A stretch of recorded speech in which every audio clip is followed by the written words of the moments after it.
Kasong kriminal ang sinampa ng kapisanan ng Social Media Broadcasters ng Pilipinas Incorporated o KSM-BPI laban sa TV host at komedya na si Vice Ganda at ang partner nitong si Ion Perez.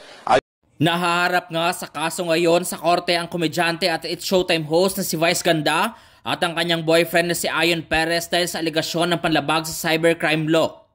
Nitong Lunes, September 11, nagsampa ng kaso ang grupo ng kapisanan ng Social Media Broadcasters ng Pilipinas o KSM-BP sa Quezon City Prosecutor's Office dahil sa umano'y paglabag ni Vice at Ion sa Cybercrime Prevention Act of 2012. Ayon sa abogado ng grupo na si Attorney Mark Tolentino, magkakaroon sila ng press con ngayong Miyerkules, September 13 upang ipaliwanag ang kanilang mga dahilan kung bakit nag-file ng kaso laban kay Vice at Ion. Gayunpaman, may haka-haka na ang maraming netizens na maaring may kaugnayan ng kasong ito sa mga isyong kinakaharap ngayon ni Vice at Ion. Kabilang dito ang alegasyong inihikayat ni Vice ang mga netizens na i-mass report ang social media accounts ng controversial influencer na si Rendon Labador.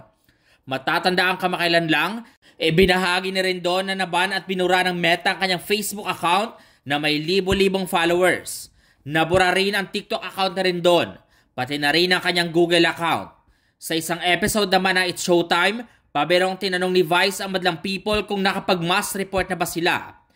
Hindi naman lingid sa kaalaman ng marami na nag-ugat ng hidwaan sa pagitan ni Vice at Rendon matapos tawagin na Rendon na kahayupan ng icing moment nila Vice sa isip bata ng It's Showtime noong July 25. Bukod dito, isa rin si Rendon sa mahumimok sa Movie and Television Review and Classification Board o MTRCB na patawa ng parusa ang It's Showtime dahil sa ginawa ni Vice at Ion.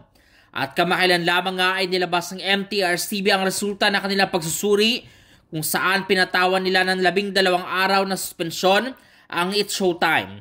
Sa kasalukuyan ay wala pa ring tugon si Vice at Ion tungkol sa kasong kakaharapin nila.